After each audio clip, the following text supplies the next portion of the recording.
સાબરકાંઠા જિલ્લાના બીઝેડ કંપનીમાં રોકાણકર્તાઓ આજે જિલ્લા કલેક્ટર કચેરી ખાતે પહોંચ્યા। Report by Jitendra Solanki, Himmatnagar, Sabarkantha.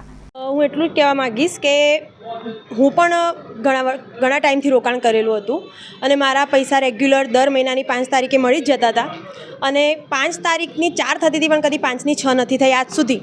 તો અમને વિશ્વાસ છે કે અમારા પૈસા ત્યાં સેફ જ હતા અને સેફ જ છે અને ભૂપેન્દ્રસિંહ ઝાલાને જો જામીન આપવામાં આવે અને એ બહાર આવશે તો અમારા પૈસા અમને પરત મળી જ જશે।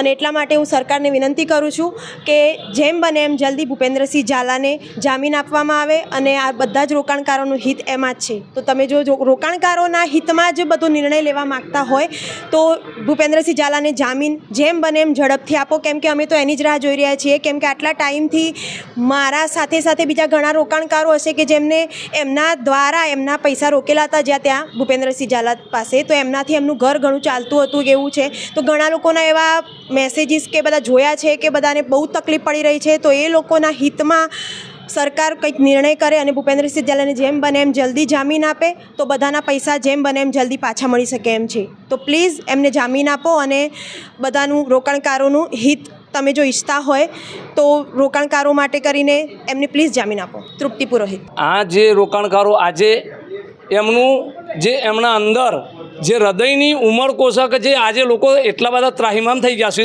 આ સીઆઈડીની એક ભૂલના કારણે। કારણ કે સીઆઈડીવાળાએ શું કર્યું સાહેબ, ભૂપેન્દ્રસિંહ સાહેબે તો રેગ્યુલર પૈસા આપ્યા છે, કોઈ દિવસ 5ની 6 તારીખ થવા નહીં દીધી, બરાબર। પણ સીઆઈડીવાળાએ ખોટી રીતે એમને પોતે આરોપી બન્યા છે અને ભૂપેન્દ્રસિંહને અંદર લીધા છે ટોચમાં, બરાબર। હવે એમની જમીન ટોચમાં લેવાની કહી રહ્યા છે।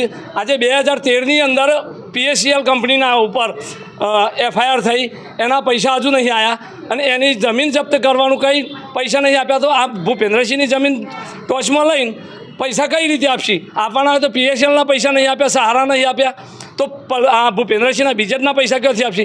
તો અમારી તો એક જ વિનંતી અને એક જ આશા છે કે CIDવાળા અને સરકાર ભૂપેન્દ્રસિંહને જામીન મુક્ત કરે, એ પણ એમની અને કોર્ટની જે પણ પ્રોસેસ થતી હોય એ પ્રોસેસની અંદર ભૂપેન્દ્રસિંહને શરત રાખી ભૂપેન્દ્રસિંહને છોડ, નહીં તો આજે કોઈ વ્યક્તિ આજે ઘણા બધા ઇન્વેસ્ટરો એવા છે સાહેબ કે જે લોકોએ પોતે લોનો લઈને પૈસા પણ અહીં બીજેડમાં ઇન્વેસ્ટ કર્યા હતા।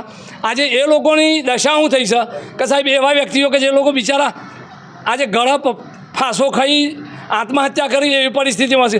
કાલે કોઈ આના બનશે કોઈ પણ કસ્ટમર જોડે, કોઈ પણ ઇન્વેસ્ટર જોડે, તો એની જવાબદાર CID લેશે, સરકાર લેશે, તો એના બૈરી છોકરાનું ભરણપોષણ શું સરકાર આપશે? તો મારી તો એક જ વિનંતી છે કે તમે જલ્દીથી જલ્દી ભૂપેન્દ્રસિંહ સાહેબને જામીન મુક્ત કરો, એમનો અકાઉન્ટ જે સીઝ કર્યો છે એ ઓપન કરો। ભૂપેન્દ્રસિંહ ક્યાં ના પાડે છે પૈસા આપવાનું? આવેદન પત્ર આપવામાં તો 150-200 વ્યક્તિઓ અહીં હાજર છે સાહેબ, બરાબર। તો હું તો એક જ વિનંતી કરું છું કે ખરેખર સરકારને જો લોકોનું હિત જોતા હોય તો જામીન મુક્ત કરી ભૂપેન્દ્રસિંહને જલ્દીથી જલ્દી અને લોકોને ઇન્વેસ્ટ ભૂપેન્દ્રસિંહ પાછું આપવા તૈયાર છે। તો કેમ આટલો બધો વિલંબ? કારણ કે જો જે લોકોએ બળાત્કાર કર્યા છે, દારૂ વેચ્યો છે, બરાબર, ખૂન કર્યો છે, ડિકેટી કરી છે, કિડનેપ કર્યા છે, એ બધાને જો જામીન આપતા હોય તો ભૂપેન્દ્રસિંહ તો એમાં આવતા જ નહીં। તો ભૂપેન્દ્રસિંહ જામીન આપવી જોઈએ। શા માટે જામીન નહીં આપતા? લક્ષ્મણભાઈ નાયક, ગઢી। બીઝેડ કેસની અંદર ભૂપેન્દ્રસિંહ ઝાલા છેલ્લા 4-1 મહિનાથી જેલમાં બંધ છે।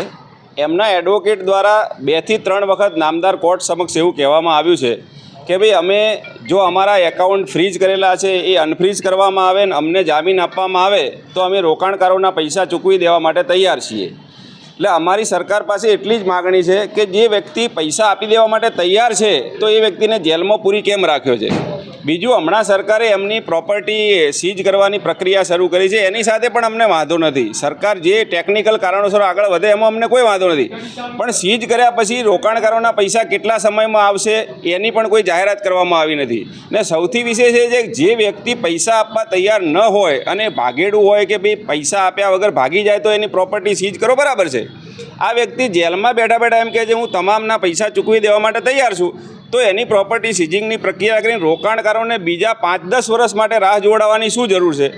આવું મારે એટલા માટે કહેવું પડે છે કે GPID એક્ટ 2004થી અમલમાં આવ્યો છે ગુજરાતમાં અને મારી જાણકારીમાં ક્યાં એવું નથી આવ્યું કે જીપીઆઈડી એક્ટ હેઠળ કોઈપણ વ્યક્તિના પૈસા આવી રીતે ફસાયેલા હોય ને તો એમને પૈસા આપ્યા હોય એવું અત્યાર સુધી ક્યાંય સાર્વજનિક થયું નથી. એટલે અમે મીડિયાના માધ્યમથી સરકાર સુધી અમારી વાત પહોંચાડવા માગીએ છીએ કે જો તમને રોકાણકારોનું જ હિત હોય અને સરકાર એવું ઈચ્છતી હોય કે રોકાણકારોના પૈસા જલ્દી મળી જાય તો એનો બેસ્ટ વિકલ્પ એ છે કે સરકારે એમને વચગાળાના જામીન ઉપર મુક્ત કરવા જોઈએ, જેથી કરીને આપણને પણ ખબર પડે કે ભૂપેન્દ્રસિંહે જે સોગંદનામું કર્યું છે એમના વકીલ દ્વારા એ સાચું છે ખોટું છે. અને હવે તો પ્રક્રિયા પણ પૂરી થઈ છે કે ભાઈ એમની મિલકતો ટાંચમાં લઈ લીધી છે. એટલે જો બહાર આવશે ને ભાગી જશે તો પણ એમની મિલકતો તો છે જ સરકાર પાસે. એટલે સરકારે એક ચાન્સ લેવો જોઈએ કે રોકાણકારોને પૈસા જલ્દી મળે એ માટે સરકાર યોગ્ય નિર્ણય લે એવું જ આજની રજૂઆત હતી.